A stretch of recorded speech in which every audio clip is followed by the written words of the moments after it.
So Telangana Congress ప్రభుత్వం తీసుకొచ్చినటువంటి మహాలక్ష్మి పథకంలో భాగంగా ఉచితంగా మహిళలు ప్రయాణం చేసే అవకాశం అనేది పూర్తి స్థాయిలో మహిళా లోకం దాన్ని స్వాగతిస్తూ ఉంది.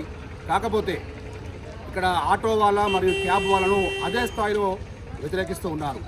సో మార్నింగ్ లేస్తే మళ్ళీ ఇంటికి వెళ్ళేంత వరకు మా బతుకు చక్రం అనేది ఆటోని నమ్ముకొని జీవనాన్ని కొనసాగించే ఆటో వాళ్ళకు క్యాబ్ వాళ్ళకు ఇది తీరని నష్టం అని చెప్పేసి ఆటో వాళ్ళ క్యాబ్ వాళ్ళ దీన్ని పూర్తి స్థాయిలో వ్యతిరేకిస్తూ ఉన్నారు. సో దీనికి సంబంధించి జేఎస్డబ్ల్యూ టీవీ, జై స్వరాజ్య, వరల్డ్ టీవీ ఎప్పటికప్పుడు ఈరోజు దాదాపు వారం రోజులుగా వస్తూ ఉంది. ఎప్పటికప్పుడు మనము లైవ్ కవరేజ్ ఇస్తూ ఎప్పటికప్పుడు వారి యొక్క కష్టాలను బాధలను ప్రతి ఒక్కరికి తెలిసే విధంగా మనవంతు ప్రయత్నం చేయడం జరుగుతూ ఉంది. సో దీనిలో భాగంగా ఈరోజు చాలామంది ఆటో వాళ్ళు మనతో ఉన్నారు. అదేవిధంగా ఈ మహిళ ఉచిత బస్సు ప్రయాణం సంబంధించి మహిళలు కూడా వారి యొక్క అభిప్రాయం చెప్పడానికి మనతో ఉన్నారు. సో నమస్తే అమ్మ, ఇప్పుడు మహాలక్ష్మి పథకం కింద తీసుకొచ్చిన ఉచిత మహిళా బస్సు సర్వీస్ మీరు ఏమంటారు? అనేది బాగున్నది, కాకపోతే లోకల్ కాకుండా లాంగ్ పెడితే బాగుంటుంది, ఆటో డ్రైవర్లకు కూడా బాగానే ఉంటుంది కదా అనేది మా ఉద్దేశం. ఇప్పుడు ఈ పథకం పెట్టి బాగానే ఉన్నది, మహిళలు కొంతమంది ఉంటే ఇప్పుడు ఎట్లా అంటే ఎక్కడికి వెళ్ళినా ఫ్రీగా కదా అనేసి ఎక్కడికైనా వెళ్తారు కదా, ఇది ఒకటి మైనస్ అయింది. ఇది కూడా ఆలోచించాలి, ఆటో డ్రైవర్ల గురించి ఆలోచించాలి. ఎందుకంటే మా డాడీ కూడా ఒక ఆటో డ్రైవర్, మా డాడీ ఆవేదన మేము అర్థం చేసుకుంటున్నాం, మేము ఎలా బతకాలి అది కూడా ఆలోచించాలి. రేవంత్ రెడ్డి గారు మీరు గెలవడానికి ఈ పథకం పెట్టిళ్ళు, తర్వాత మాకే ఇబ్బంది అవుతుంది కదా. ఆటో డ్రైవర్లు మా ఊళ్ళోనే సగం మంది ఉన్నారు. కొంచెం ఆలోచించి ఇది ఒక చదువుకునే స్టూడెంట్స్కి పెట్టండి, లేకపోతే లాంగ్ వెళ్ళే వాళ్ళకి పెట్టండి. లోకల్ వాళ్ళకి మాత్రం ఇలా పెట్టడం ఇబ్బందికరంగా ఉన్నది. స్కీమ్ అనేది కొత్తగా పెట్టారు కదా, దీనివల్ల ప్రజలకి చాలా హెల్ప్ఫుల్ అని కాంగ్రెస్ ప్రభుత్వం అనుకుంటుందేమో. కాకపోతే దీనివల్ల ఆటో డ్రైవర్స్కి అయితే చాలా ప్రాబ్లం ఉంది. ఎందుకంటే లోకల్ వాళ్ళకి కాకుండా కొంచెం లాంగ్ డ్రైవ్స్ అయితే ఎట్లా అంటే కరీంనగర్, హైదరాబాద్, ఖమ్మం ఇట్లాంటి వాళ్ళకి పెడితే సేఫ్ అని నా అభిప్రాయం. లోకల్ వాళ్ళకి ఫర్ ఎగ్జాంపుల్ ఇప్పుడు కాజీపేట ఉంది, కాజీపేట హనంకొండ వెళ్ళాలి అంటే ఆటో డ్రైవర్స్కి ఒక 30 రూపీస్ వస్తాయి కావచ్చు ఈచ్ పర్సన్ పైన. కాకపోతే వాళ్ళు ఏమంటుంటారు 30 రూపీస్కి కూడా బస్కి వెళ్ళొచ్చు కదా అని ఆలోచించి వాళ్ళు వెళ్తున్నారు. అట్లా ఆటో డ్రైవర్స్కి చాలా మైనస్ అవుతుంది. సో అట్లా కాకుండా ఓన్లీ లాంగ్ వెళ్ళే వాళ్ళకి ఈ స్కీమ్ పెడితే బాగుండు. అండ్ స్టూడెంట్స్కి ఓకే బట్ అందరికీ కాకుండా ఓన్లీ స్టూడెంట్స్కి పెట్టి అండ్ లాంగ్ వెళ్ళే వాళ్ళకి పెడితే బాగుండు అని నా అభిప్రాయం. ఆటో డ్రైవర్స్ గురించి కూడా కొంచెం ఆలోచించాలి కదా, వాళ్ళకి ఫ్యామిలీస్ ఉంటాయి, వాళ్ళకి లోన్స్ ఈఎంఐస్ ఉంటాయి, వాళ్ళకి చాలా కొంతమంది అయితే ఆటో రెంట్కి తెచ్చుకుంటారు. ఈవెన్ వాళ్ళు రెంట్ కట్టాలన్నా కూడా మంది వాళ్ళ దగ్గర ఉండాలి అని అంటే వాళ్ళకి ప్యాసింజర్స్ అవసరం. ఇప్పుడు బస్సెస్ ఫ్రీ ఉండడం వల్ల వాళ్ళందరూ బస్సెస్కి వెళ్తున్నారు, ఆ రెంట్ కట్టుకోవడానికైనా వాళ్ళ దగ్గర మనీ ఉండాలి కదా. సో ఆలోచించాలి అనేది నా అభిప్రాయం కాంగ్రెస్ ప్రభుత్వం. మహాలక్ష్మి పథకం అనేది అందరికీ మంచిదే, కాదని కాదు. కాకుండా ఏంటంటే అది ఫస్ట్ మేమేదో నమ్మి కాంగ్రెస్ ఓట్లు వేసినాం, కానీ రేవంత్ రెడ్డి గారు ఇలా చేస్తారని అనుకోలేదు. వృద్ధులకు ఇవ్వాలి, లాంగ్లో ఇవ్వాలి, లోకల్లో పెట్టేసి మా ఆటో డ్రైవర్ల కడుపులు అందరూ కొట్టేసిండు. ప్రతి ఒక్క కుటుంబంలో 6-7 మనుషులు సాగుతారు ఆటో వాళ్ళు.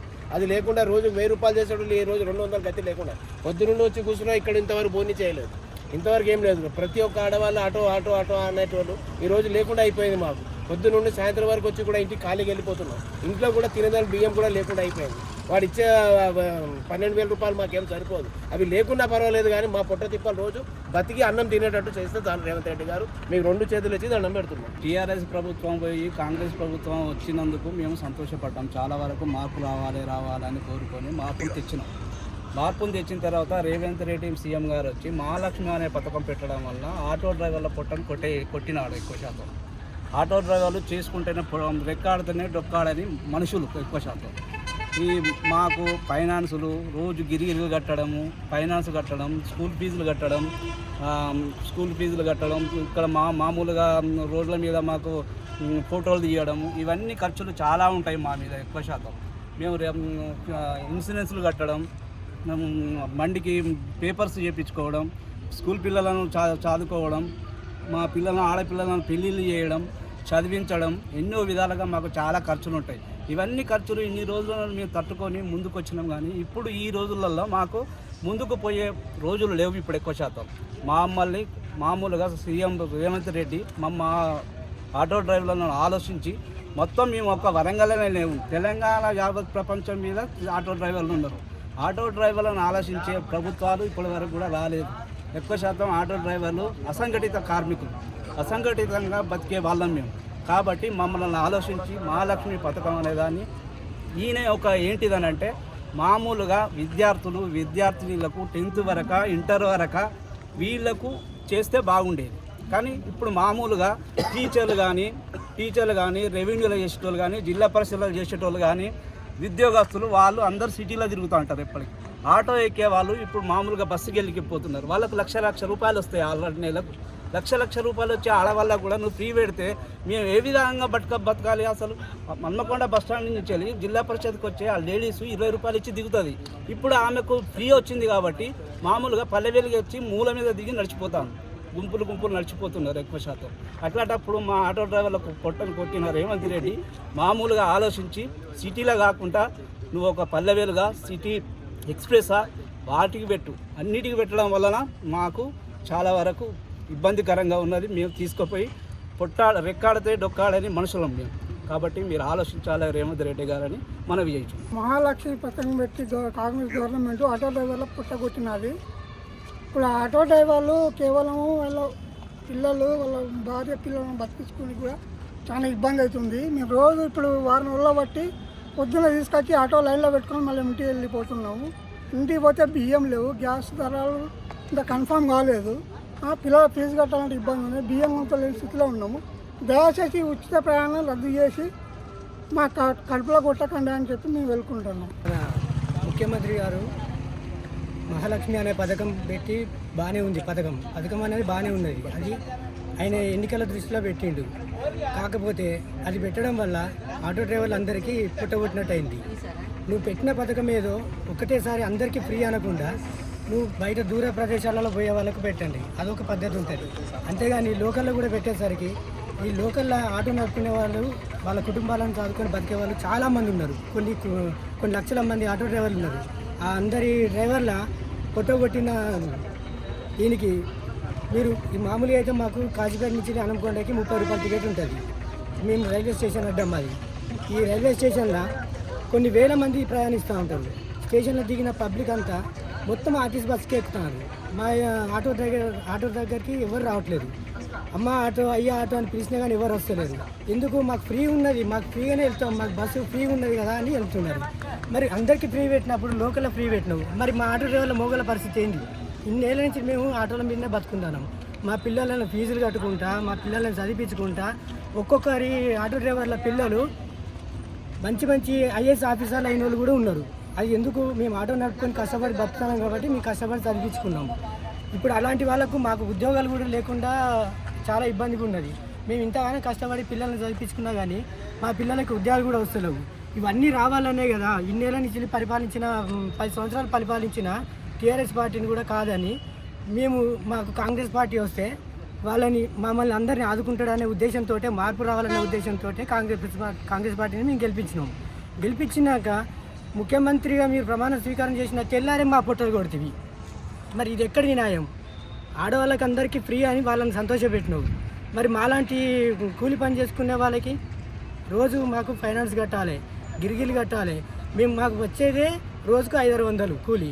అందులోకి వెళ్ళి రోజుకు 200, 300 గిరిగిరి కట్టాక పెట్రోల్ పోయాక మా ఇంటికి ఏం తీసుకోపోవాలి, ఇంట్లో పిల్లలకి ఏం పెట్టాలి, మా భార్యకి ఏం పెట్టాలి, ఇవన్నీ దృష్టిలో పెట్టుకొని దయచేసి ముఖ్యమంత్రి గారు మిమ్మల్ని ఏరుకోరి మేము గెలిపించుకున్నాం కాబట్టి మా ఆటో డ్రైవర్ల పుట్టలు కొట్టకుండా వెంటనే దీనికి స్పందించి మీరు ఏదో ఒకటి మాకు ఆటో డ్రైవర్లందరికీ న్యాయం చేయాలని మనస్ఫూర్తిగా కోరుకుంటున్నాం. నమస్కారం అండి. ఈ మహాలక్ష్మి పథకం ఏదైతే కాంగ్రెస్ పార్టీ అమలు చేసిందో అది చాలా బాధాకరంగా ఉన్నది. ఎందుకంటే ఈ ఆటో డ్రైవర్ల పుట్టగొట్టడం కూడా చాలా బాధాకరమైన. ఎందుకంటే ఈ ఆటో డ్రైవర్స్ గురించి కూడా నాకు బాగా తెలుసు. మా ఫాదర్ కూడా ఆటో నడిపేవాడు.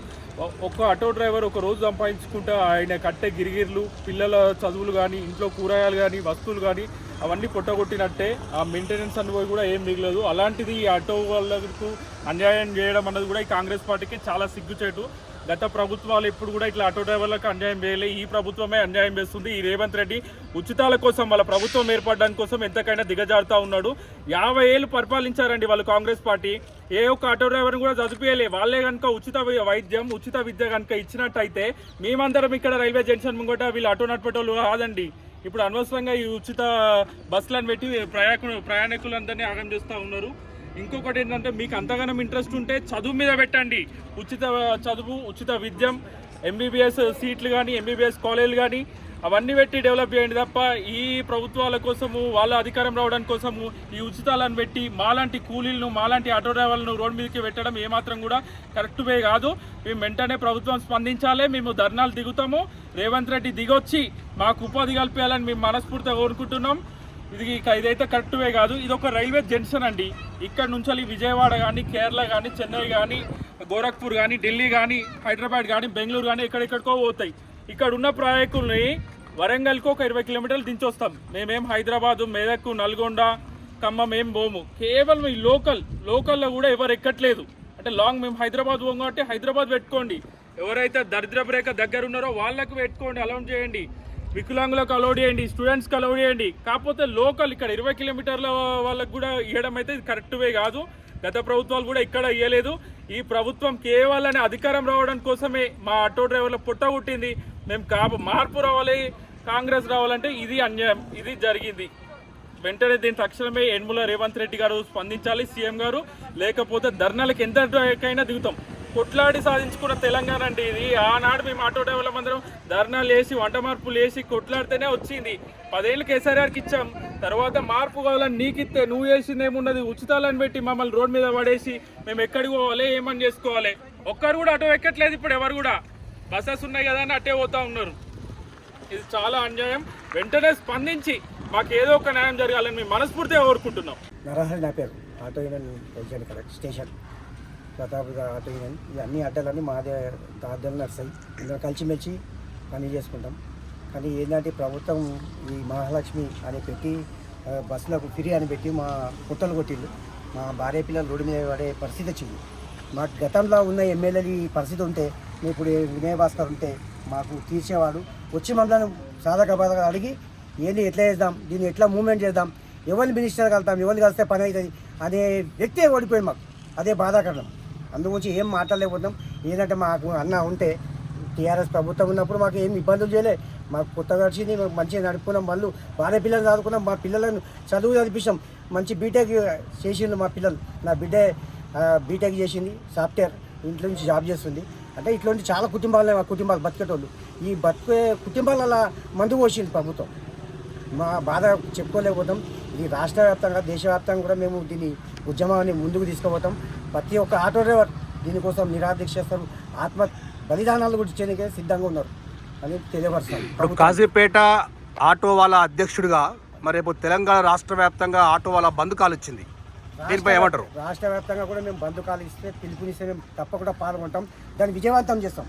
గవర్నమెంట్కు కంపల్సరీ దీనికి సత్తా ఏంది, మా ఆటో డ్రైవర్లు అంటే ఏంది అనేది మేము నిరూపిస్తాం. ఇంతకుముందు ప్రభుత్వం మాకు మంచి చెడుకైనా మా ఎమ్మెల్యే కానీ మినిస్టర్ కానీ దాన్ని చెప్పుకున్నా మా బాధలు సాధక బాధకాలు తీసింది. ఇంతవరకు ఇప్పుడు గెలిచిన ప్రభుత్వం ఏ ఎమ్మెల్యే రాలేదు, ఏ మినిస్టర్ కానీ మాకు కనీసం చెప్పి మీరు మాట్లాడతాం, మీకోసం ఏమైనా చేస్తాం అనే తొల్లే లేరు. ఇప్పుడు కనీసం ఉన్న ప్రభుత్వాన్ని ఇంతకున్న ప్రభుత్వం మనం పట్టించుకున్నారు. ఆటో కార్మికులు అదే వీళ్ళు బతకలు చేస్తూనే బతుకుతారు, ఇలా జీవితాలు బాగుపడతాయని చూసింది. కానీ ఈ ప్రభుత్వం అట్లా లేదు. దీని ప్రభుత్వానికి అయితే మేము అట్లా తీర్చగా తెలిపి ఈ ప్రభుత్వానికి తగిన బుద్ధి చెప్తామని తెలియపరుస్తాం. నా పేరు సింగారపు కుమారస్వామి. మాది కాజీపేట అడ్డ. కాజీపేట అంటే రైల్వే స్టేషన్ పక్కన వెంకటపూర్ అడ్డ. వెంకటపూర్ అడ్డ నుంచి వెళ్ళి మహాలక్ష్మి పథకం అనేది మన గవర్నమెంట్ ఇప్పుడు పెట్టింది. మహిళలకు చాలా బాగానే ఉంది ఈ పథకం అనేది. కానీ మా డ్రైవర్ల పరిస్థితి మాత్రం రోడ్డున పడ్డది. వాస్తవానికి చెప్పాలంటే గత ప్రభుత్వాలు మాకు చేసిన మేలు ఎన్నో ఉన్నాయి. వాస్తవానికి కేసీఆర్ గారు మాకు రోడ్ ట్యాక్సీ మొత్తం మాఫీ చేసిండు. ఆయనకు ధన్యవాదాలు తెలుపుకున్నాము. మళ్ళీ అదే ప్రభుత్వం మాకు ఏదో ఒక రకంగా న్యాయం జరుగుతుందని అనుకున్నాము. కానీ వాస్తవానికి చెప్పాలంటే ఈ ప్రభుత్వం మహిళలకు సేఫ్ చేసింది. కానీ మా తరఫున 80,000 మంది ఆటో డ్రైవర్లు, మినిమం 80,000 మంది కుటుంబాలు మొత్తం రోడ్డున పడే పరిస్థితి ఇప్పుడు మాకు ఏర్పడ్డది. వాస్తవానికి ఈ ప్రభుత్వం ఏం చేయాలన్నా కూడా వాళ్ళే డిసైడ్ చేసి మాకు చెప్పాలి. మా బ్రతుకులు మొత్తం రోడ్ల మీద పడ్డాయి, మేము బ్రతికే పరిస్థితి లేదు. ఒక రోజుకు మినిమం 800 రూపాయలు మేము ఆటో కిరాయి వేసుకునే వాళ్ళం. ఇక్కడ 300 డీజిల్ పోతే ఒక 500 పట్టుకొని ఇంటికి వెళ్ళే వాళ్ళం. కానీ ఇప్పటి వరకు ఏమవుతుందంటే పొద్దున 6 గంటలకు సీరియల్ పెట్టిన మా ఆటోలు ఒక్క ఆటో ఇప్పటి వరకు బయటికి వెళ్ళలేదు. దీనివల్ల చాలా నష్టపోయినాం మేము. దీన్ని ప్రభుత్వం గుర్తించి మాకు ఏదైనా గట్టి సాయం చేయాలని మేము కోరుతున్నాం. వాస్తవానికి ఒక నెలకు 5,000 రూపాయలు పెన్షన్లు ఎక్కియాలి. ఇన్సూరెన్స్ 10,000 రూపాయలు ఉన్నది మాకు ఆటోకి. కనీసం 5,000 మాకు ఇన్సూరెన్స్ చేసేట్టు ఉండాలి. మమ్మల్ని అందరినీ గుర్తించి ఈ ప్రభుత్వం మాకు తగిన సాయం చేయాలని మేము కోరుతున్నాం. సో ఇక్కడ తెలంగాణ రాష్ట్ర వ్యాప్తంగా రేపు నిర్వహించే ధర్నాలో ఆటో వాళ్ళ అందరం కూడా మా కుటుంబాలతో పాల్గొంటామంటూ మా ఆటో వాళ్ళ కష్టాలు, క్యాబ్ వాళ్ళ కష్టాలు గత 1 వీక్ నుంచి రాష్ట్ర వ్యాప్తంగా పలు సంఘాలు చెప్తున్నప్పటికి కూడా గవర్నమెంట్లో ఏమాత్రము చెల్లడం లేదు. కనీసం ఒక ఎమ్మెల్యేనా, మంత్రినా ప్రత్యక్షంగా కానీ పరోక్షంగా కానీ మాకు భరోసా ఇచ్చిన దాఖలాలు లేవని చెప్పేసి వివిధ ఆటో సంఘం వాళ్ళు మనకు చెప్తూ ఉన్నారు. సో దీనికి సంబంధించి మరి రాబో కాలంలో రేపటి ధర్నాతోటి ఈ ఆటో వాళ్ళ యొక్క పరిస్థితులు అనేవి ఎలా ఉంటాయో ధర్నా ద్వారా మనకు తెలియబోతూ ఉంది. సో ఏది ఏమైనప్పటికీ కూడా ఆటో వాళ్ళ డిమాండ్ చేసేది ఒకే ఒకటి, ఇక్కడ లాంగ్ కానీ ఈవెన్ డీలక్స్ కానీ ఏదున్నా మాకు అభ్యంతరం లేదు. కేవలం ఒక పల్లె వెలుగు మరియు లోకల్ సర్వీసులు మినహాయిస్తే మాకు ఎలాంటి ఇబ్బంది ఉండదు. ఎందుకంటే మేము తిరిగేది ఓన్లీ వరంగల్, కాజీపేట, హన్మకొండ ట్రై సిటీస్లో మాత్రమే కాబట్టి దయచేసి దాన్ని లోకల్గా మీరు మినహాయించని చెప్పేసి వివిధ ఆటో సంఘాలు JSW టీవీ, జై స్వరాజ్య, వోల్ట్ టీవీకి ఎక్స్క్లూజివ్గా ఇచ్చిన ఇంటర్లో చెప్తూ ఉన్నారు. ఆటో యూనియన్ ఐక్యత, ఆటో డ్రైవర్ల ఐక్యత, ఆటో యూనియన్ ఐక్యత, ఆటో డ్రైవర్ల ఐక్యత, ఆటో డ్రైవర్ల ఐక్యత, ఆటో డ్రైవర్ల ఐక్యత, ఆటో డ్రైవర్ల ఐక్యత, ఆటో డ్రైవర్ల ఐక్యత. మహాలక్ష్మి పథకం వెంటనే, మహాలక్ష్మి పథకం వెంటనే, మహాలక్ష్మి పథకం వెంటనే, మహాలక్ష్మి పథకం వెంటనే, మహాలక్ష్మి పథకం వెంటనే, మహాలక్ష్మి పథకం వెంటనే, మహాలక్ష్మి పథకం వెంటనే. ఆటో యూనియన్ ఐక్యత, ఆటో యూనియన్ ఐక్యత, ఆటో యూనియన్ ఐక్యత, ఆటో యూనియన్ ఐక్యత, మహాలక్ష్మి పథకం